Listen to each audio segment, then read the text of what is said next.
Prepare yourself. The Kamidogu podcast begins now!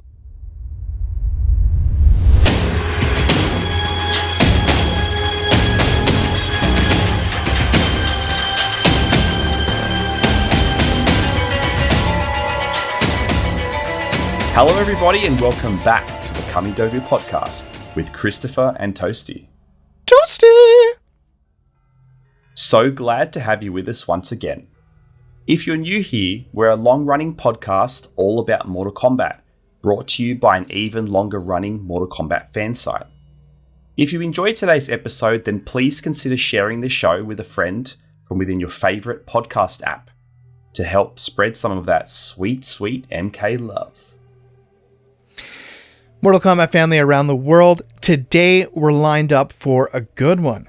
I rather recently came back from Cleveland, Ohio, where I attended the Cleveland Gaming Classic. While I was there, I had the unique opportunity to meet many well-known names from the Mortal Kombat Twitter or X community, so that was pretty surreal, that was pretty wicked. And with that, there was a special event held where creators Ed Boon, John Tobias, along with Kerry Hoskins and Sal DeVita were featured. But most importantly, and what was definitely most impactful, is the fact that the event was in support of the Raiden Science Foundation. We implore you to check out episode 35, Dear Raiden, for more details on that. Support them. A wonderful cause, wonderful group of people. Raiden's a wonderful little child, and I had the honor of meeting him while I was there. And that's something that stayed very close to my heart. Throughout Cleveland, I managed to meet a lot of people for the very first time, including our guest for today. I had the distinct pleasure of meeting Johnny Tobias, who, as one might guess, is John Tobias's son. John Tobias, of course, being the co-creator of Mortal Kombat, who introduced us to the lore and many of the famous characters that are still prevalent to this day. Johnny happened to be a great sport down there, and we had some fun conversations. Amidst our chatter, he did mention that he certainly had some stories to tell. Being the son of such an icon in the franchise, I am most certain he does. I figured, hey, this is the perfect opportunity to have Johnny on the show to explore these stories and create some great content in the process. Johnny appeared very open to that idea, and that leads us to today, episode 66. Me and Chris are very eager to get this underway. I'm looking forward to connecting with a good friend. With that said and out of the way, let's switch over to today's interview. All right, everybody, and here we are with Johnny Tobias. Man, it's so good to have you here. It really was a pleasure seeing you at the Cleveland Gaming Classic. We had such a good time. It's something I'll never forget. And man, we had some great conversations, and it led us to here as well, which is incredible. So thanks for joining us, man. Yeah, absolutely. Thanks so much for having me on. It was awesome to meet you for the first time in person at the Cleveland Gaming Convention. And yeah, I am ready to talk Mortal Kombat and all things gaming with you guys. It sounds good, right, man. Sounds like fun. So we're going to dive right into it here. So we all know that your dad has always been heavily influenced in the past by comic books and cinema when it came to creating Mortal Kombat. Did you grow up playing any particular video games with him? Tell us a little bit about that. So growing up with my dad, and I'm going to start from my younger years because I started playing video games since I was like 2 or 3 years old. Oh. So I remember when I first started playing video games, the PlayStation 2 had just came out. It was, I think, 2000, 2001. And I was born 97. So I was around 2 or 3 years old. And my dad was coming home from work, bringing the PlayStation 2, and it might have been Gran Turismo, or for some reason, I think there was some other racing game, but it was like right when the PS2 came out, there was like this racing game that like, I think they threw it in the box with the console. And there would be days where we actually didn't have the console at our house. He had it at his work.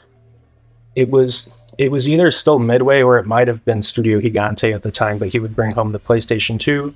We would play it, and I would usually just ram the car into a wall, and he would teach me how to play it. But my very first memory of actively playing a game with my dad was think it was Gran Turismo on the PlayStation 2. Ah. And then after that, I'm trying to think what type of games we played. I played a lot of GameCube growing up. He bought me a GameCube. And that was back when pretty much everything for the GameCube was also for PS2 and Xbox. So essentially, pretty much whatever I was playing. But GameCube was my main console when I was 3 to 6 years old, maybe. And what did we play? We played the Tony Hawk skateboarding games. Oh, my Nice. favorite. I don't know if you guys have ever played those. Oh yeah. But yeah, like, because the thing is, when I was younger, my life was pretty much like going to school or daycare, and then I was waiting for my dad to get home. And then while I was waiting for my dad to get home, I would usually play like an easier game or like an easier level of a game. And then usually I would come to a hard level and I would have to be like, oh, I got to wait for my dad to get home. Who's going to help me with this, you know? And my dad, you know, he was a game developer. So he was pretty good at like, you know, figuring stuff out when it came to a game. You know, I feel like not everyone, you know, had a dad that, you know, was so savvy with the controller and knew what was up to come home and to be able to play with you and help you like that. And he was always trying to explain to me like how stuff worked and why they put certain things in the game, but I was too young to understand at the time to comprehend. But yeah, exactly. But there was an effort, and I appreciated it. But yeah, like my younger life, I always loved when my dad would come home from work. And even though he would work really late hours, I mean, I'd be up till like 1 a.m. waiting for him to come home sometime. But whenever he came home, he had to help me beat whatever level I was trying to beat, or whatever I was trying to get past. He had to help because I had to beat it, and he was my dad, you know. So, and I'm trying to think. Like we also played like the James Bond games, the 007 games. Oh. Yes. I don't know if you guys ever played those, but we were really into. There was like the Everything or Nothing for GameCube. Played that. From Russia with Love? Oh no, wait, that was PS2 only? That was also for GameCube. I think they all were cross-console. I could be wrong. But Everything or Nothing was the one that we really played. And then I also played modern day GoldenEye. I think it came out in like 2002 or something. Oh, was it called Rogue Agent or whatever? Yeah, Rogue Agent. Yeah. So I'm just trying to list them off.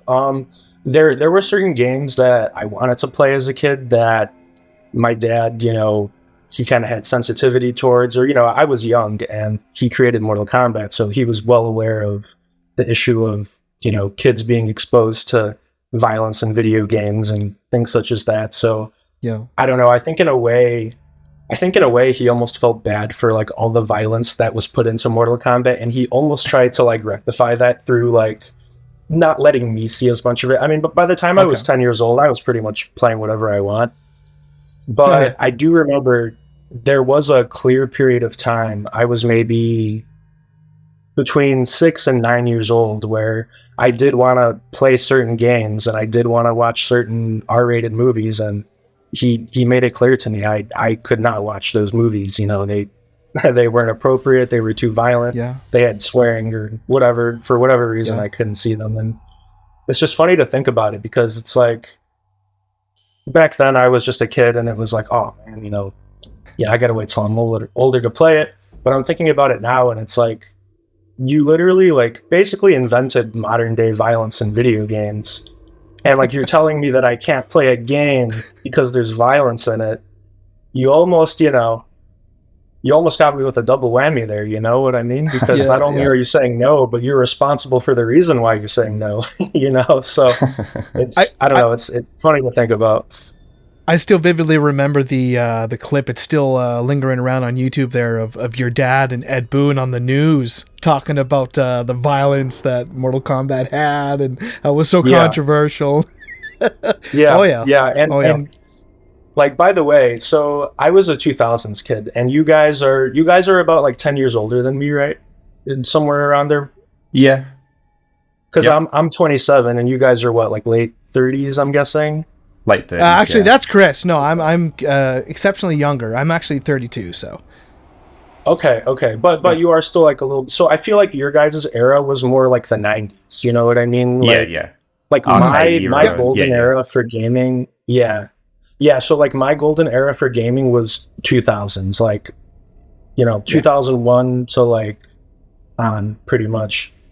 And I feel like that's one of the reasons why Mortal Kombat maybe wasn't my most played game growing up, because like I had always known about Mortal Kombat. I had always known that, my dad was responsible for developing it. But the thing is, I had always known that he was my dad. You know what I mean? I was born and, I grew up being told, he's your dad.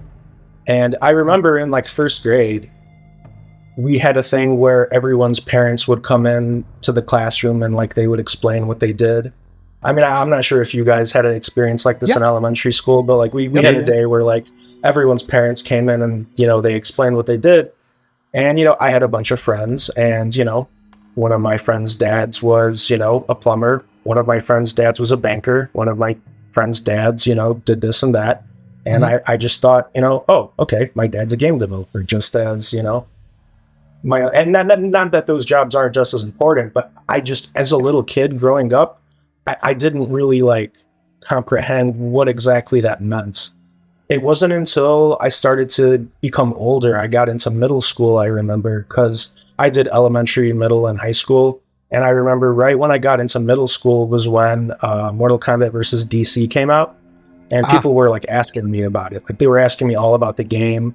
My dad did the comic book, so people like recognized his name and saw my name, and they were like, they were asking me. And even at that time, I still didn't realize. Like I was a little kid in school, and I just thought it was like funny. Like I thought it was funny that people were asking me about it. And it wasn't until I got into high school, like around I was like maybe 16 or 17. And I'm trying to think, because I went to Kombat Con 2016, and I had a great time there. And I think I was 18 years old at the time. Okay. And that was the first convention that I ever really went to with my dad. And seeing the line of people line up for autographs for him and all the other actors, when I saw that, I was kind of like at that point, I was like, oh shit, like this is big. You know what I mean? Yeah. I remember I have some older cousins and older people in my family, and people always were trying to tell me, he created this, it's this big thing. And I think maybe I was like 17 once, and I think one of my older cousins sat me down and he was like, do you realize like what he created? And then at that point I kind of had an epiphany, and I was like, oh damn, this is big, but it took realizing, because to me he was always just my dad. So but yeah, trying to think other games that we played. I always wanted to play Grand Theft Auto growing up. I had friends and older cousins that would play that game, and Grand Theft Auto was, other than Mortal Kombat, I think Grand Theft Auto was the one controversial game that everyone would talk about in terms of was violence. Right, exactly, and it's pretty bad to get like your spine ripped out and mutilated, but it's also pretty bad to drive around killing hookers. So I could see why I was kept from that game. Like for a little bit. By the time I was 10, the floodgates were loose. But I had older cousins and friends that had the game, so it was all like, when I was like 7, 8 years old, it was all getting to your friend's house that had the game, and you're playing the game, but you got to get it turned on the controller. And Grand Theft Auto, it's a one-player game. So if you're all sitting around playing Grand Theft Auto, it's a bunch of kids watching one person play, and people are fighting over the remote. And it was just like, man, I really wanted to own that game. And finally, I was 10 years old. I got them to buy it for me. That is way too funny, man, because that brings me back to my PS2 days. And here in Canada, at least where I was located in Ontario, it was super hard to get Grand Theft Auto San Andreas, particularly. Really? Okay. And my next door neighbor, he actually managed to somehow get a copy. So I remember just always just going over to his house and using that console to play that game. Yeah. And yeah, the violence was just so excessive. It was so out there, but it was a lot of fun. But yes, I did feel a little rebellious sneaking over to Taylor's house all the time to do that. But it was great times, man. It was great times. Because I think Mortal Kombat 2 was like one of the first mature rated games, right? And that didn't even happen until it was more like on the home consoles, you know, like it wasn't rated right when it came out. I don't think. I could be wrong. But I can just say, like, as a kid growing up in the 2000s, the ESRB rating system, it's good that it was created. You know, it's better than government regulation coming in or anything like that. But a game being rated mature absolutely made me want to play it more. I mean, I just remember going to GameStop, and like there was a period of time I only looked for the mature rating on games, and maybe I'm a little different or something, but it's just like when a game had a mature rating on it, it's just like, damn, you know what I mean? Like that game is rated mature. As a 7-year-old kid, you know, it's like it's supposed to be 17 and up playing it. I'm 8 years old and I'm playing this game. You know what I mean? Like there is a little bit of, like you said, rebelliousness to it that is just so appealing. Then I feel like maybe you guys felt a similar thing with Mortal Kombat in the 90s. Maybe. Oh, 100%. A funny story I've told on the channel before. I got Mortal Kombat 3. I was still pretty new to it at the time, and I was so young. I was way too young to play Mortal Kombat. But anyways, I was still freaking getting babysat at this time, okay? That's how young I was. Right. This guy named Shane came over to monitor me and my sister. I'm like, hey, I got Mortal Kombat 3. And he's like, oh, I know all about that game. And he would pull out this list, because there was no internet back then, of all the secret codes for the fatalities and stuff. Okay, yeah. And when he showed me that, it changed me forever. I was like, holy shit, what am I looking at? Did you see a fatality for the first time? Yeah. Damn, okay. Yeah, that's gotta be crazy. It's going to change. Wicked. And then I was hooked.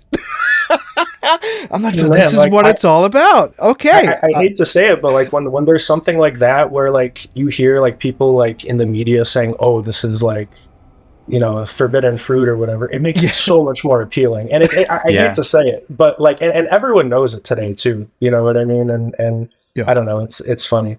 But yeah, the ESRB and the way they rated games, and they would have the content descriptors in the back. I was always flipping the game over and reading the content descriptors, like, oh, strong sexual content. Whoa! Well, I don't know. Yeah, I mean, it's good that they did it, you know, and obviously, like, for sure, a 5-year-old shouldn't be playing Grand Theft Auto, but I don't know, it's funny the way things work. Yeah. I've actually mentioned this before as well, but back when MK4 was in the arcades in Australia, they actually had a black curtain around the machine. I did not know that. You know, like the old, like the House of the Dead, those sorts of games, they have like curtains around them. I think it's the same in the US, I'm not sure. But that was a game, again, that forbidden fruit. So you'd walk through the arcade as a, you know, what was I back then? Like 12 or something, right? And you're walking through and you see that game shrouded in mystery, and it just makes you want to, you're drawn to it. And you hear the reactions of people in there, and it's like, I just want to be in there and see what's going on. The fact that you're behind the curtain, it's like the porn room in the 80s video rental store, you know what I mean? Yeah. Like didn't they have like porn rooms back then? I don't know. I wasn't alive in the 80s. I don't know. but sounds like a thing. At least in the United States, there was like a back room with like a curtain, and you had to like ask to go back there. I don't know. They do it all the time in Family Guy, so I don't know. I'd imagine so. Something like that. There's probably one in Toasty's house too, somewhere. Yeah. It's terrible too, because like I love 80s music, and like I like don't know anything about any of it. I'll just go on my Apple Music, just listen to 80s playlist. I don't know.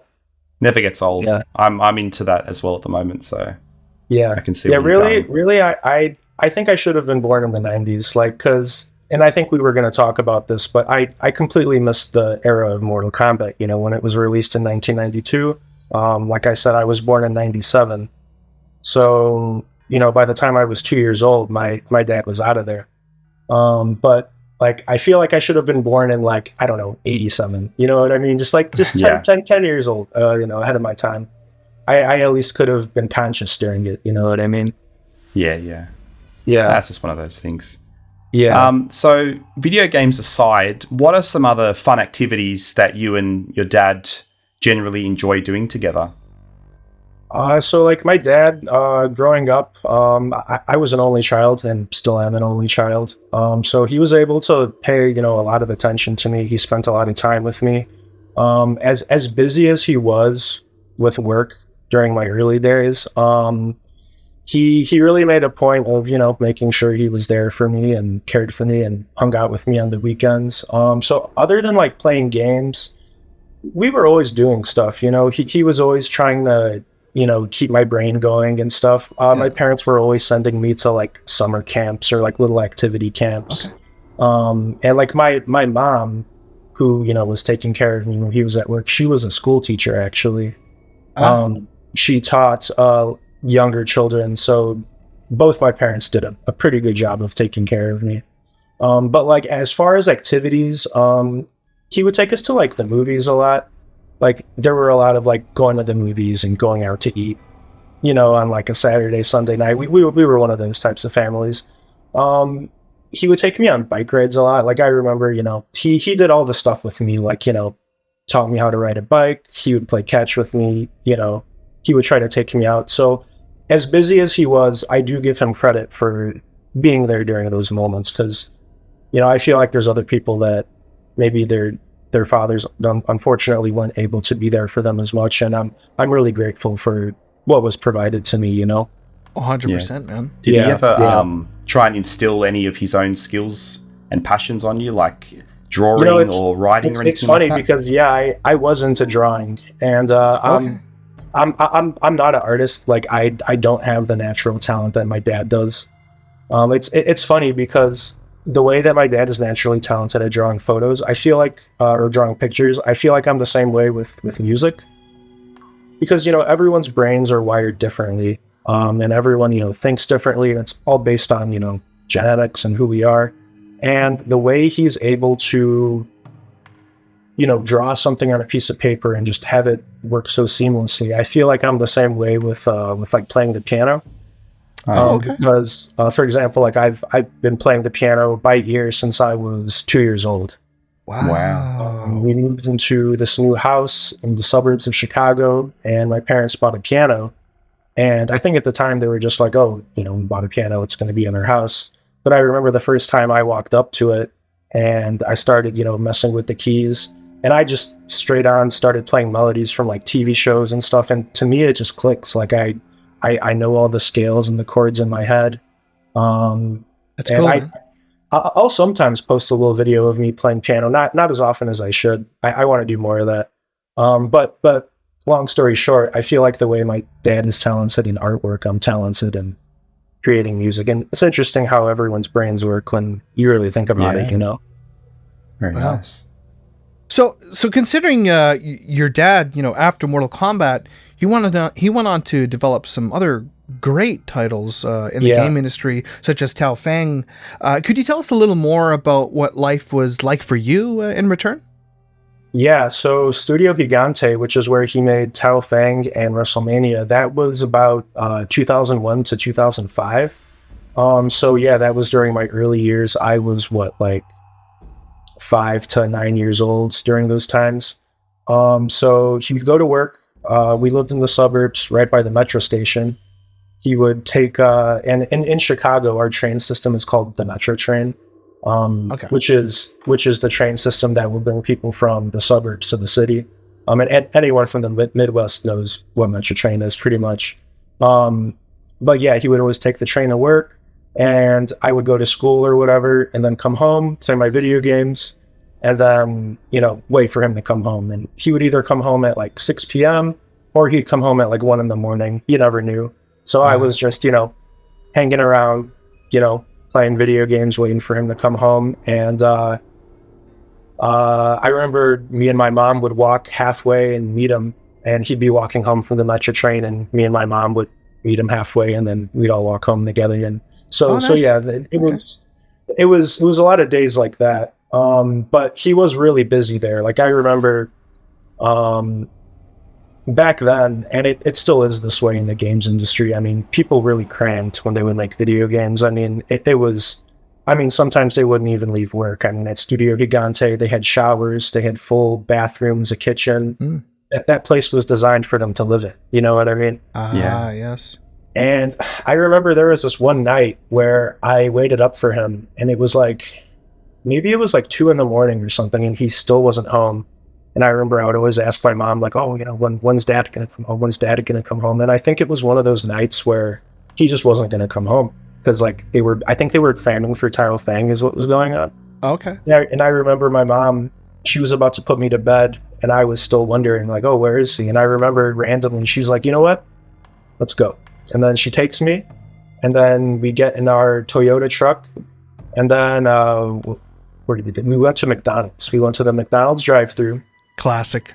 And mind you, this is at like 2:30 in the morning, right? I'm a little kid. I'm an 8-year-old kid thinking I'm about to go to bed. It sucks. I didn't see my dad or whatever. My mom, she turns it around. She takes me to McDonald's, buys me the setup, right? She gets me that big orange soda. She gets me the burger. You know, my parents would never let me eat McDonald's. You know. Oh, My wow. parents were always like, yeah. So the fact that she was getting me McDonald's is a big deal. And then after that, we drive to Studio Gigante. It's like 3 a.m. I don't know what's going on, you know, because I'm like 8 years old. But like my mom's there. We got the McDonald's. We go up to the door. We buzz it in, and then this, I forget what her name is, but they had the nicest secretary working there, and she made friends with me, and I was friends with her, and she let us in. She's like, oh, what are you guys doing here? And my mom's like, he really wanted to see his dad. And then we literally slept over Studio Gigante. Ah, okay. And I remember like it was 3 a.m. and the entire team was there. Like it felt like the daytime. Like it was like a really weird experience. Wow. And it was hard because I was trying to get to sleep, but like everyone was there, and like we brought blankets and pillows to his office, and I ate my McDonald's, and I guess I went to sleep. Wow, man. But That's yeah, cool. there were a few times I did the sleepovers with him. So Okay, a few times. yeah. Now, I got an interesting question for you. I believe you did mention earlier that when you were in school, even, you know, there was the odd moment where somebody would approach you about, hey, your dad, he did that thing. You know what I mean? What was like your first big moment of where like a fan, say, of Mortal Kombat or of your father's was like, holy shit, you know, and they really approached you? Do you have any particular memory back in school? Yeah, so I think the first time anyone ever brought it up to me, I think I was in 6th grade. And I was in middle school, and I was like walking down the hallway. I think I was like going to one of my classes from another class, like it was passing period. And this one kid, I'm not going to name names, but this one kid in my grade, he came up to me. He was like, hey, like, you're like, I forget exactly what he said, but he asked something about like Mortal Kombat versus DC. He was like, hey, your dad's working on Mortal Kombat versus DC, or he didn't say that. He was like, he might have just straight up asked me if my dad made Mortal Kombat. I don't know. Yeah. But I think the reason he asked me was because of the comic book. Like he read the comic book and he saw my dad's name on it. And then he asked me, and I was like, oh yeah, he did. And at the time, I wasn't like flattered or anything. I was just like, oh, like he asked me, and That's my dad. yeah, like I'll answer the question. I don't know, like yeah, like, but yeah. So that was my first memory, 6th grade. So I was like, Okay. 12 years old. And then later on in high school, everyone was asking me all the time about stuff. but yeah. Yeah. So you mentioned you're born in 97, so you sort of missed that arcade era of Mortal Kombat. Yeah. Are there any games that you, to this day, still haven't played? Or, I mean, did you go back and kind of like play those classic games? And are there any games that you like consider to be your favorite? Yeah, so I mean, I love arcade games. In Chicago, where I spend most of my time, there's a really awesome arcade scene, and I feel like it's expanding like all over the United States. We're seeing more bars with like arcade and pinball machines in them, and I'm a huge fan of them. I love going and putting my money into them and playing them. I'll go play like Smash TV. I'll go play like Root Beer Tapper. You know what I mean? So like I do wish I was kind of alive during that era, but you also couldn't drink in the arcades back then. And nowadays with these barcades, you can get like a draft beer, and you could even buy the coins. Like this place I go to, Emporium in Chicago, you can buy the coins with a credit card, and it's pretty nice. So, and some places they're even free to play, so it's even better. Yeah. But in terms of like games that I missed out on, so I told you guys when I was like 6 to 9 years old, I wasn't allowed to play a lot of unrated games. So there were a lot of games for like PS2, Xbox that I missed out on because I wasn't allowed to play them, like tons of them. Scarface game for PlayStation 2. I wanted to play that, and that game was like 2006. And I'm trying to think, I think 2006 was the year I was first allowed to play Grand Theft Auto, but it was like late 2006. And I think that Scarface game came out in 2006. So what happened is I was so busy with Grand Theft Auto because I finally was allowed to play it that everything else kind of took a back seat. Yeah. So nowadays I'll go and look at old games like there was Scarface, the game Gun, the cowboy game. I'm playing that right now. Man, I want to play that game. It's great. That game was Red Dead Redemption before its time. Yes. And I'm a huge fan of, Red Dead Redemption, Rockstar games, and it's just so interesting how it was different, and there's different semi-open world. Yeah, exactly. And that's what appealed to me when I was a kid, is I love the concept of an open world game. And like that's why I love Grand Theft Auto so much. Like the fact that you could be, running around, you can get into a car, drive somewhere, get out of the car, decide that you want to get in another car, like that was just like that got to me, you know what I mean? And I sort of felt the same way with like the Shaolin Monks Mortal Kombat, how it was kind of like open world. If I had to do Mortal Kombat, I would try to accommodate some of that. Like obviously I wouldn't spoil it or anything, but I do want to return to that type of gameplay, I actually wanted to ask, did you ever play Deception, which came out in 2004, because they had a conquest mode, which was, Marcus and I, that's probably our favorite mode of all time. No, I never played Deception, but I was a fan of anything that allowed you to like freely explore your world. So like I would absolutely bring that back to a modern day Mortal Kombat game. I mean, it's what the fans want too. It is. From who I've talked to. You look on the polls online, and everyone wants sort of that adventure mode back. Whether it be a sequel to Shaolin Monks, an entirely different title, but with similar elements, or a conquest mode, that would be wonderful. But so, did you by chance at all play any of the PS2 era Mortal Kombats besides Shaolin Monks, or more so just Shaolin Monks you've played? So no, like honestly, I've played a little bit of everything. Like there isn't a Mortal Kombat game that I haven't played. But like growing up, like I wasn't like active in playing Mortal Kombat. You know what I mean? Like we had it in the house. My dad was always getting the copies when they came out or whatever, and we would play it sometimes. But it really like wasn't a game that me and him would like play together and try to beat. You know what I mean? And I like think religiously.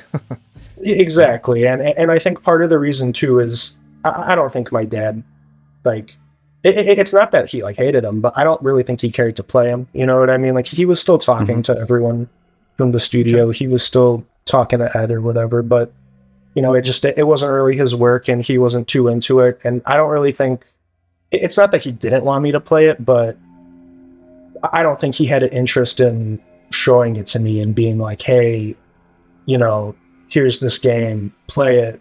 Maybe it's because of the violence too. I don't know. Probably. Granted. Granted, exactly. But yeah. And another reason too, I think, is because so like when you guys were kids, it was during the 90s, and Mortal Kombat had just came out. So like during the 90s, Mortal Kombat was hitting. It was in the arcades. Everyone movies, TV. Exactly. I mean, it was hitting even more than games in the 2000s hit. But the thing is, the games that I like to play in the 2000s, they were hitting in the 2000s, like Grand Theft Autos. That was their era. Big time. I was a big fan of the game Halo. I was playing Halo a lot as a kid. Halo was 2001 when the first game came out. It hit during that era. Combat and Evolved. all the games that I really got into were the games that they were being talked about. You know, like I would read the game pros. They would talk about them in the game pros. You know, and Mortal Kombat was there too, but for some reason it just never got into my roster of games. You know. Yeah. The one fighting game I did play with my dad was Dead or Alive 4. Yes. Okay. And the only reason we played through that is because I remember when the Xbox 360 first came out, they were like rare to find. And I remember like there was this huge like, and it's the same way today with the consoles, but you know, they make them super rare to find and everyone goes out to try to find them. And I remember we were at a Toys R Us once and they just randomly had one behind the counter. And, you know, my dad's like, oh, I'll take it. And of course it was the best day of my life. But it came with a bundle, and one of the games in the bundle was Viva Pinata, and it was Dead or Alive 4. Oh, that's so random. I don't know if you remember Viva Pinata, but we had to choose between.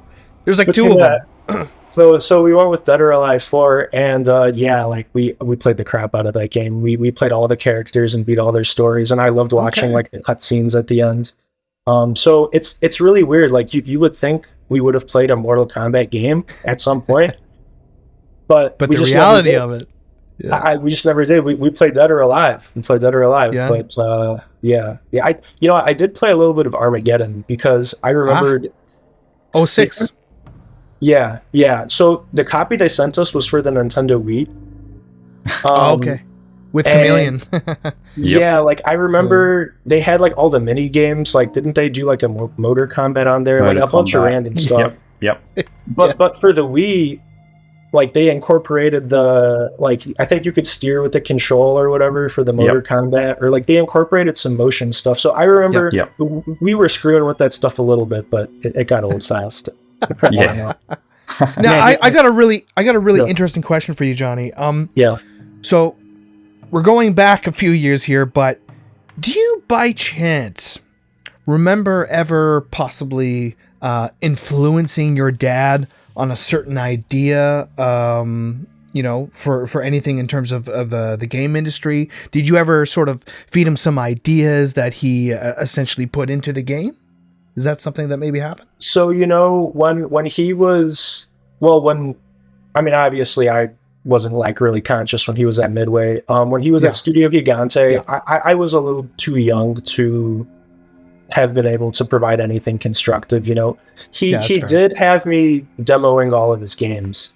Okay. Oh, nice. That's the one thing. He would always bring me in and he would always show me behind the scenes. Wow. And I was younger and, didn't always understand everything that I was seeing. But I do remember, I would see like, they would do like motion capture work and I would see that. They would do game demos. I'm trying to think. This was maybe right after Tao Fang. It was either right after or before. Maybe right after. They had 2 concept games that they were working on. Yeah, Kill Bill? Is that true? Yeah. One of them was a Kill Bill game. And another one was a Star Wars game. What? And I played both of them and they were awesome. They were awesome. Dude. So it was basically like, it was sword fighting. Like imagine Mortal Kombat, right? It's like, 2 people fighting, but they heavily incorporated like swords and items.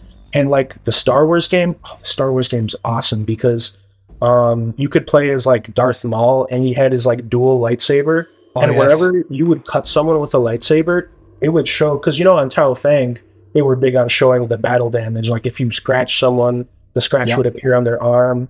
If you hit someone in a certain spot, their character model would react to it. And it was basically like the same like concept, like you would bash someone with a lightsaber and like they'd get a cut and like blood would start dripping out. It was the coolest thing, and they haven't done it yet. That's neat. And it's funny because we actually found the Xbox game development kit that the games were playing on, and we found the discs to the games. And this was maybe 2 years ago. We plugged it in the original Xbox development kit. They were clear. It was this clear see-through Xbox. And we put in the Kill Bill disc, and it wouldn't run for some reason. There was some Oh, There was some software thing, and I think I can fix it. I just need to find the right person to help me with it. But yeah, I'm currently working on that, trying to find someone to help me with that. Because both the Kill Bill and the Star Wars games are, I think, amazing demos that were lost to time. I heard they're releasing the Halo 2 E3 demo. I don't know if you guys heard about it, but not the specifics, no. Okay, yeah, like I'm a big Halo fan, and like I was really into Halo back in the day when it was coming out. And I remember E3 2003, they showed like this like demo gameplay video of Halo, and it was basically a level. There was this part of the game where you're fighting the aliens on Earth, and in the final game they did put a level where you fought on Earth, but there was this like extra level that they showed during E3, and like everyone in 2003 saw it for Halo 2, and they're like, oh, we were so excited. And, you know, I was like 8 years old. I saw it. I was so excited. But I didn't know that they cut it from the final game. So 8-year-old me played through all of Halo 2 waiting for this one level. And I remember I beat Halo 2. It was like 2004. I'm like, what the hell? Like, I thought there was going to be more of the game. And I find out like last month that they're finally releasing this level. And that's like huge to me, because like imagine if like in Mortal Kombat, there was some level or something that was just never released that almost was Fire and Ice. More of a game. There you go. I'm sure you could think of things from Mortal Kombat. But yeah, it's in arenas. I'm just way into playing like unreleased stuff, and you know, all the behind the scenes stuff. You know, I try to post, you know, on social media whenever I find something cool or something like that. So yeah. Do you have any specific memories of just maybe hanging out with like your dad and Ed Boon? Anything special there? Yeah, so well, I've been doing a lot of that recently. We've been going to conventions, and we were just at Cleveland Gaming Classic. Yeah. The problem is that they're so damn busy, you know, being a game developer, and it's gotten a little bit better, like the work ethic today, but they're still constantly, you know, doing meetings on the phone, having to be somewhere. So to be able to get those two in one place at the same time is tough, you know. We've been working with this nonprofit charity, the Raiden Science Foundation. As you, Marcus, saw at the Cleveland Gaming Classic. But the fact that we've been working with a nonprofit, I really think has kind of given them a little bit of a initiative to kind of get out more and go to more of these conventions, because, you know, a game developer, all you really need to do is worry about developing the game, and then comes out, and you know that's your job. And going to the convention, signing autographs, is as fun as that stuff is. It's side work, you know. It very much is something that you have to allot time for to do on the side. You know, it definitely isn't part of the main job, but it helps when you do it. Like, I feel like when my dad and Ed went to the convention, they raised a lot of money for the Raiden Science Foundation, and we all got to meet them and have a great time. And well, that's how it should be, you know. You know, and I think after that, you know, everyone had a really good time then. So I can see them doing more conventions in the near future. But good. But as far as like hanging out with them, I saw him at Comic-Con. He came to San Diego Comic-Con, and you're reminding me. I walked around with him at Comic-Con. Okay. And it's a lot of fun, because sometimes like people recognize him and sometimes people don't. And like sometimes people will recognize him and not my dad. Oh, yeah. And it's funny because like we've had people come up to us and they'll be like, "Oh, you know, you're Ed Boon, right?" And he'll be like, "Yeah," and they'll be like, "Oh, can you take a picture?" And they'll hand their phone to my dad to take a picture of them. And No yeah, way. so it's kind of, but there's a lot of people who recognize the two of them too. The problem is Ed is really tall. So He's pretty tall. He's pretty tall. And yeah, so it's not the easiest to kind of like hide. You know, we do a lot of like kind of sneaking around at conventions and stuff, but it's a lot of fun, you know, walking around with them and you know, you get to learn what he's interested in, because like Comic-Con, you know, we were checking out all the artist alleys and all the cool merchandise that they had and stuff. And, Yeah, they're fun guys to hang out with. Yeah. And also at Cleveland Gaming Classic, they treated us really well. The organizers of the show took us out to dinner. They made sure we looked comfortable. I'm trying to think what we did. We went to this really nice restaurant in Cleveland, but the convention set it up and they treated us really well. So I had an awesome time with them out there. Yeah. So what are your thoughts on the current direction of Mortal Kombat? And have you played much MK1? And if so, have you checked out the latest Chaos Reigns expansion? So I haven't played any of the first Mortal Kombat. I played the demo when they were releasing the demos, but I haven't really played much past that. I haven't played Chaos Reigns. And, you know, I'm just grateful that Mortal Kombat is still around today, because there are so many games that it rivaled with back then that are just not around today. And the fact that Ed Boon and the team has been able to keep it going for so long, I mean, really, what more could you ask for? You know, I mean, even if there's something about the story that you may not agree with, or if you would have done something differently, I mean, the fact that the game is still around and is popular and is making money, I mean, there really isn't much more to ask for. But in terms of like creatively, like, would I do things different to the story? Like, obviously, I would do things different. Like, obviously, I wouldn't have made some of the decisions that you know they've made creatively, and that's fair. You know, it's hard today because the creative environment, especially in like games and movies, is not what it was back in the 90s when Mortal Kombat was created. You know, when exactly. And when they created Mortal Kombat, it was it was 4 people on the team. It was, you know, my dad and Ed and Dan Forden and what's his name? Yes, John Vogel. Yeah. It was only 4 guys. Yep. And in terms of like how the game worked mechanically, how the game worked creatively, it was all up to those 4 guys. And they did have to run it past, the higher ups at the studio before it got released. But the fact that that game was created by 4 individuals, and that nowadays when you create a game, it's a team of like 300 people. It's got to be run by attorneys. It's got to be run by any type of idea. It's got to go through so many like vats of judgment that it's almost impossible to get any type of creative idea out there today. And like, I'm not gonna lie, I hear about, my dad and Ed talk about how they created what they did, and it was off of their childhood inspiration, what they've seen as a kid. Like for my dad, it was kung fu movies in addition to everything else he consumed. He was a Star Wars fan. He was, you name it. He just took everything that he liked as a kid, he put it in a melting pot, and then he poured it into a nice cup of soup. You know what I mean? Yeah. Yeah. And I don't know. Unfortunately, I feel like today's environment is not really like that. Like everyone's got to put their ingredient in your soup recipe. You know what I mean? Yeah. And it's just going to taste different if that's the case. Way to put it.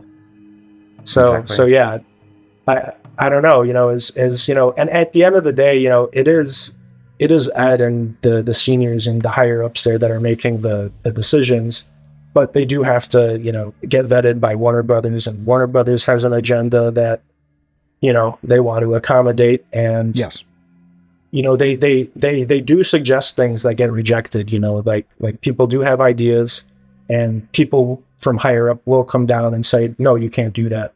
Sometimes without any reason, which is interesting.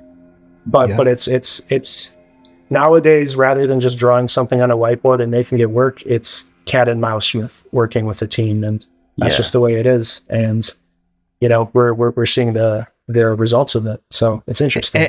And it's very funny because you look on social media, and it's no secret, man. Everybody wants your dad to come back. What he created was so amazing, and did he ever express would he ever be interested if they asked him? Well, so he currently works for Warner Brothers.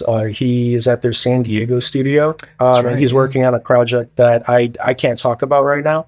Yeah. But as you know, like NetherRealm Studios is also under Warner Brothers. So the fact that both him and NetherRealm Studios are both under Warner Brothers. Like, for example, him and Ed are in the same like Slack chat for their work. Okay. So that association has brought everyone a lot closer together. Okay. And in terms of what can happen in the future, you know, I can't say anything officially, but Yeah. I could absolutely see something happening. I mean, they both work for the same company. It just takes a while for things to kind of, you know, get situated. You know, he has to finish the project that he's working on. This current version of Mortal Kombat needs to run its course. And then after that, there can be a discussion. And I absolutely think with everything that's going on and, you know, everything that has been talked about, that it's possible. You know, I never say never, you know what I mean? But in this case, I have some optimism. But you know, at the end of the day, it is his decision, you know, and and he'll you know, you know, do what he thinks is best for his family, for me, you know what I mean? And like I want to work in the games industry too, and it's hard because I graduated school right when COVID hit. And I went to college for game design and television production at DePaul University in Chicago. And I wanted to work in the games industry. And right when I graduated, like everything shut down. It was like 2020, 2021. So I did a lot of kind of like hanging around out here in California, helped my dad out with like a lot of stuff. But I do want to get into the games industry. And nowadays, now that everything's cooled down, I've kind of been seeing where I could maybe fit in. But like, I don't know, like I want to contribute creatively too, because, you know, I am a younger generation, you know, I have my own ideas, and, you know, I was exposed to the stuff I was exposed to in the 2000s, you know, the 2010s, my entire life. So I want to make my own soup recipe, I guess I should say. Yes, I would love to see that, man. That'd be fascinating. And it's tough because, you know, I've had people tell me that, you know, rather unassuring things like, you know, oh, you know, I'm too young to come up with ideas, or I'm overstepping, or I don't know. I've had people call me like entitled before and stuff like that, and I really don't mean to come off that way. I just I feel like I see my dad and Ed the way that they thought up stuff and created stuff, and I kind of want to do the same with my own generation. Yeah, they've inspired you. And like, you know, as much as we love Mortal Kombat and as grateful as we are that it's still around today, I feel like it may be time for a new universe, don't you think? Hey. Yep. So appealing thought. Yeah. And growing up, my dad always taught me how to write stories. That's one thing we did together. We wrote a lot of stories together. Neat. He would bring home game design documents from his work, and he would show me them. And I was really interested in like the process of like making games. So he would bring back these documents, and I would read them and analyze them, and I would like write up my own documents, and I would make my own little game ideas. And it's funny because I have some game ideas in my head that I came up with when I was a little kid, and as I got older, I've been expanding on them and maturing them. You know, sweet. Yeah. Nothing that I've shared yet, because I don't want anyone to like steal my idea. But hell no. But I'm ready to go. I'm ready to go. Like, is what I'm saying.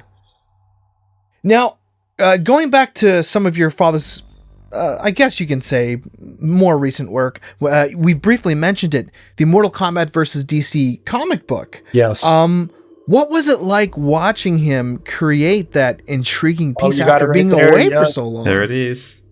So yeah, funny story about that. I think it was 2008, summer 2008. I believe that he worked on it. I think, because I remember they came to him with the offer. It was literally Ed just hit him up and was like, "Hey, do you want to do this DC comic?" Because he knew that my dad was a DC fan. Like my dad's a huge, you know, Superman fan and all that.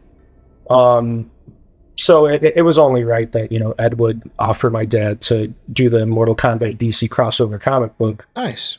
And I remember he almost didn't do it. Oh, really? because he was working on some other stuff at the time. He was doing like some freelance stuff, I think, and it was the summertime. And every summer we always went to this place called Wisconsin Dells. So if you're from the Chicagoland area, Wisconsin Dells is about a 3.5 hour drive northwest into Wisconsin. And like a lot of people from Chicago would go to Wisconsin Dells for the summer. They have like water parks, casinos. It's like a known place to go for the weekend in the Midwest. And my family had a tradition where every summer we would go up to Wisconsin Dells for at least a few days, and we would hang out, and the entire family would go, like my grandparents, all my cousins, all my uncles and aunts would go. And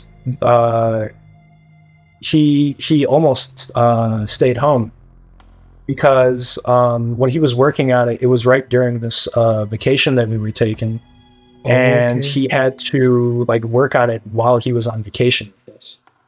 And like I remember, I was pretty young at the time, but like I felt bad for him because he almost didn't take the job because he said, "Oh well, if I take this, I'm going to be so busy working on this comic book in addition to all this other stuff I'm working on.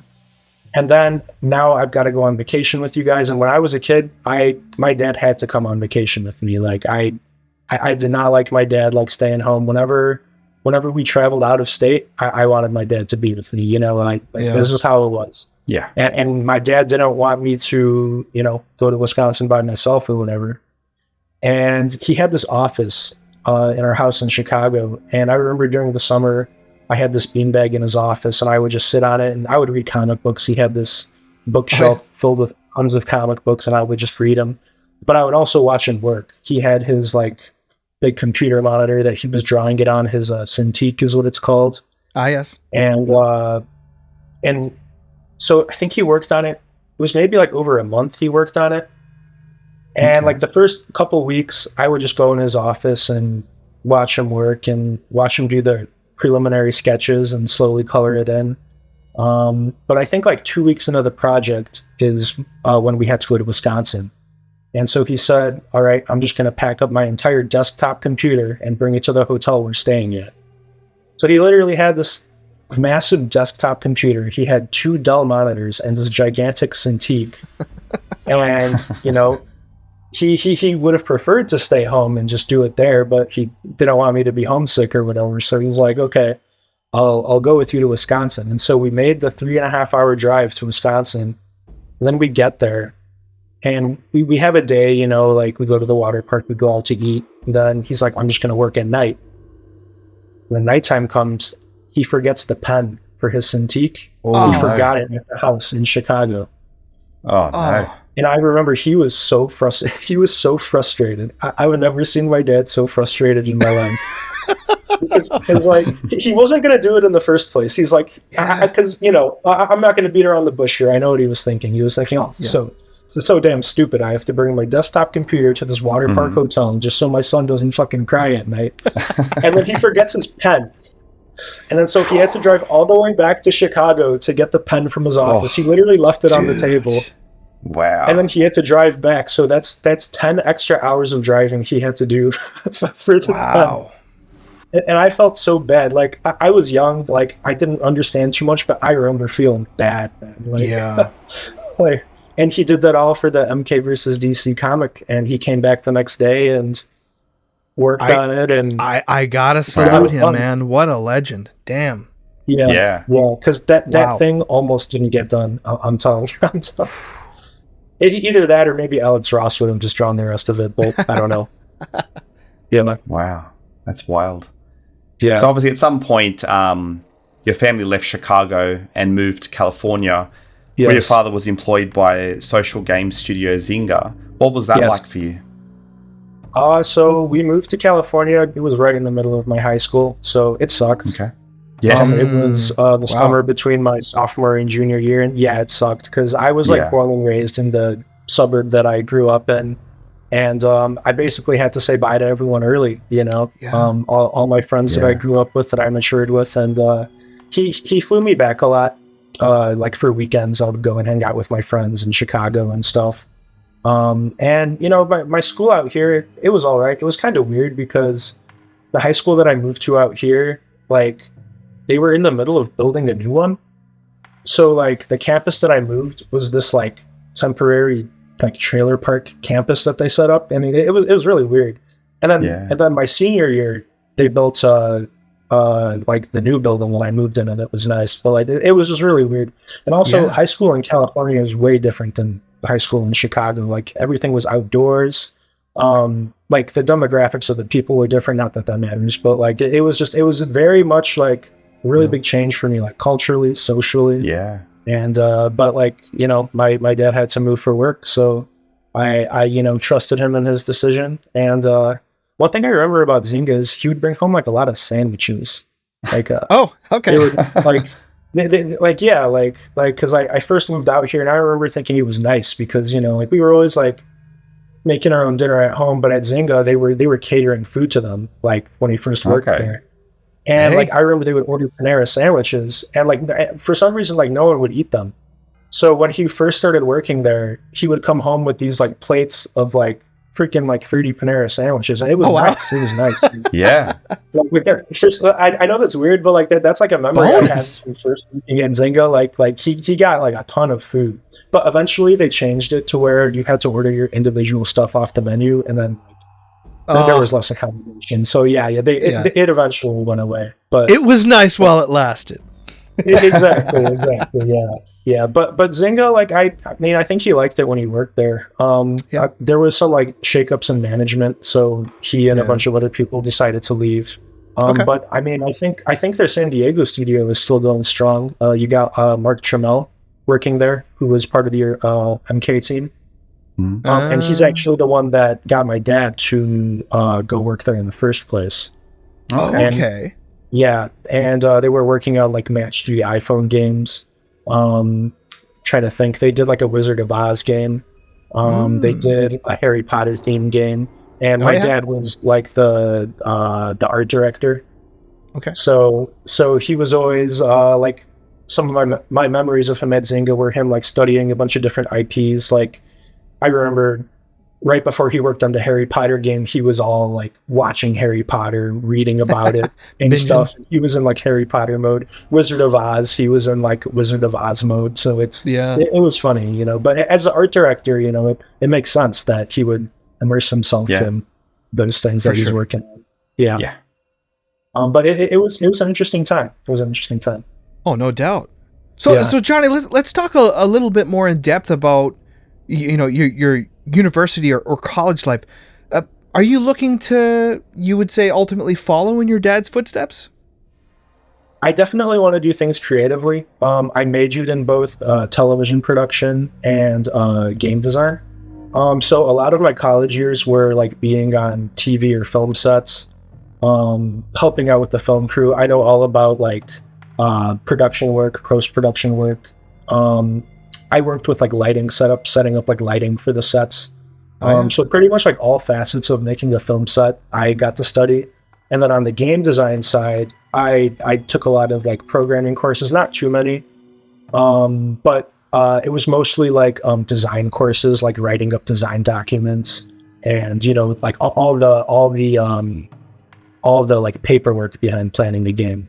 It was very much focused on that, which makes sense because I mean, I grew up writing game design documents and, you know, basically reading whatever my dad would bring home to me. So it was, I think it was good that I took those classes. Yeah. So you mentioned that your dad's currently working or employed by Warner Brothers. What's that transition been like for your family? So I remember when he first joined Warner Brothers, I think it was in 2018 or 2019. I think it was 2018. They built him this really nice game studio, Warner Brothers San Diego. Nice. It's in Carlsbad. And they were like really accommodating with everything. And at the time, it was a pretty small team. It was my dad and just a couple of his buddies. There were maybe a couple people from Zynga.